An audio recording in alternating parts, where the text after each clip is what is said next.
Reed Smoot was elected to the United States Senate in 1902. No voter ever saw his name on a ballot. Reed Smoot was elected to the Senate the old-fashioned way, the way the founders thought senators should be elected. The state legislature chose and voted for Reed Smoot to go to the United States Senate to represent the state of Utah. In his 30-year career as a senator, Reed Smoot rose to the most powerful chairmanship in the Senate, chairman of the Senate Finance Committee, with jurisdiction over the federal government's two ways of raising revenue, bringing money into the Treasury: taxation and tariffs. With the stock market crashing in 1929 and the country entering the Great Depression, Reed Smoot had the worst idea any chairman of the Senate Finance Committee ever had. It was an idea that would end his career in the Senate. The House Ways and Means Committee had the same jurisdiction in the House that the Finance Committee has in the Senate: taxation and tariffs. The chairman of the House Ways and Means Committee, Willis Hawley, loved Reed Smoot's very bad idea. That idea also ended Chairman Hawley's career in the House of Representatives. In 1930, with the country sinking deeper into an economic depression, Chairman Smoot and Chairman Hawley pushed the Tariff Act of 1930 through their committees. And then they both got it passed in the House of Representatives and in the Senate. And by the time it reached the president's desk for signature, it had come to be known as the Smoot-Hawley Tariff Act. It raised tariffs astronomically, higher than ever before, on thousands of goods. It was exactly what Donald Trump is now proposing as a presidential candidate. Economics was a much less complex field of scholarship in 1930 than it is today. The analytical tools available to economists were far fewer and very unsophisticated compared to today. But even then, the Smoot-Hawley tariffs were something economists could agree on. Over 1,000 economists signed a petition to President Herbert Hoover, Republican President Herbert Hoover, asking him to veto the Smoot-Hawley tariffs. America's most famous industrialist at the time, Henry Ford, knew it would be a disaster for business and a disaster for the economy. He went to the White House to try to convince the Republican President Herbert Hoover to veto the tariff bill written by Republican Senator Reed Smoot and Republican Congressman Willis Hawley, and passed with overwhelming Republican support in the House and the Senate. Henry Ford called the Smoot-Hawley tariffs, quote, an economic stupidity. J.P. Morgan's chief executive said, quote, I almost went down on my knees to beg Herbert Hoover to veto the asinine Smoot-Hawley tariff.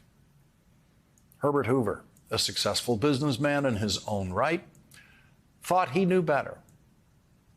And he signed these Smoot-Hawley tariffs into law. And in the next election, Herbert Hoover lost his re-election campaign for the presidency to the governor of New York, Franklin Delano Roosevelt. In that same election in 1932, when voters were living with the disaster of Reed Smoot's bright idea and Willis Hawley's eager support of that idea, Senator Smoot and Congressman Hawley lost their re-election campaigns. There is universal agreement among economists that Smoot-Hawley tariffs made the Great Depression even worse. Those tariffs did not protect American jobs. They killed American jobs. And it meant that the portrait of Willis Hawley hanging in the offices of the House Ways and Means Committee, along with the portraits of all the other chairmen of that committee, and the portrait of Reed Smoot hanging in the offices of the Senate Finance Committee, along with the portraits of all the other chairmen of that committee, it meant that those portraits hang forever in disgrace and infamy. Smoot and Hawley hurt America more than any other chairman of the Senate Finance Committee and the House Ways and Means Committee in history. They destroyed lives. People lost their homes, lost their jobs, lost their hope because of what Senator Smoot and Congressman Hawley did when they did not have any idea what they were doing, just like Donald Trump. And so when you hear economists now saying Donald Trump's idea about tariffs is even worse than Smoot and Hawley, you have to know something about Smoot and Hawley to really understand just how bad Donald Trump's idea is. Henry Ford would have to reach for a new rhetorical extreme to describe it, because Henry Ford's phrase, an economic stupidity, would feel inadequate. Last week, Donald Trump said he wants to eliminate the tax code, eliminate the personal income tax and the corporate income tax, and replace the income tax with nothing but tariffs. Donald Trump wants to eliminate the income tax, replace the revenue to the government with nothing but tariffs, the biggest tariffs in American history. CNBC reports Donald Trump on Thursday brought up the idea of imposing an all-tariff policy that would ultimately enable the U.S. to get rid of the income tax, sources in a private meeting with the Republican presidential candidate told CNBC. Every Trump supporter who attends Trump's rallies believes Donald Trump's big lie when he says this. Nobody ever took money out of China like me. I took hundreds of billions of dollars out in the form of tariffs and taxes. Nope, he didn't take a penny from China, not one penny. It is reasonable to assume that most Trump voters believe that China pays the tariffs imposed by Donald Trump, because Donald Trump says that China pays the tariffs. But in high school, they should have learned, and maybe before high school for a lot of students, they should have learned that tariffs are paid by the people in the country that imposes the tariffs. That's how tariffs work. You don't have to take advanced placement American history in high school to learn about tariffs, including these Smoot-Hawley tariffs. Donald Trump knows that China does not pay the tariffs that he imposed. He knows that American consumers pay those tariffs. They function as sales taxes on American consumers. And Donald Trump is consciously lying when he says that to his audience about China paying the tariffs. And because American consumers pay the tariffs, in effect as sales taxes, an increase in tariffs means an increase in prices through, in effect, sales taxes, which is the very definition of inflation, that increase in prices that Donald Trump's tariffs would bring about. Donald Trump is proposing the single most inflationary idea of our lifetimes. And that is just one aspect of the pain Donald Trump would inflict with this idea, which Harvard economist Lawrence Summers, who was the first to raise concerns about possible inflation during the COVID-19 pandemic, says is the worst economic policy proposal in U.S. history. In U.S. history.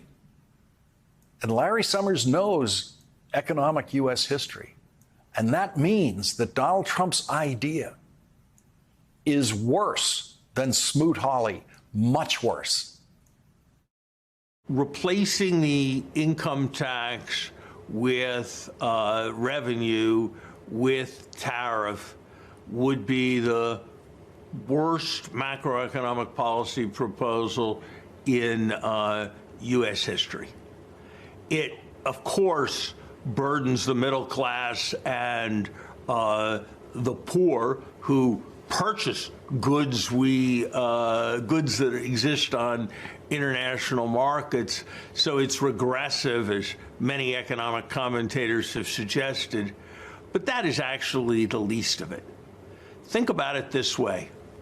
The Smoot-Hawley tariffs, which did enormous damage, some people would say made the Depression great, we're 0.6% of GDP.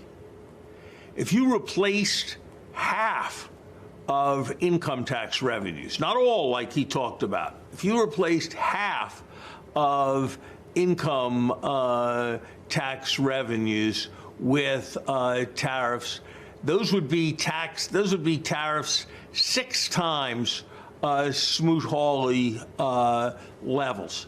That's got the potential to do enormous damage to the competitiveness of every U.S. exporter, to do huge damage to all kinds of workers who use imported goods in what their businesses produce, to create a downward spiral as much higher prices for everything we import means consumers have less to spend on everything else, create worldwide economic warfare as the rest of the world responds. This is a prescription for the mother of all stagflations. Stagflation is a not so easily achieved economic condition of stagnant economic growth, no economic growth, combined with high inflation and high unemployment all at the same time. We have not seen stagflation in this country in the 21st century. But Donald Trump is now running to make stagflation great again.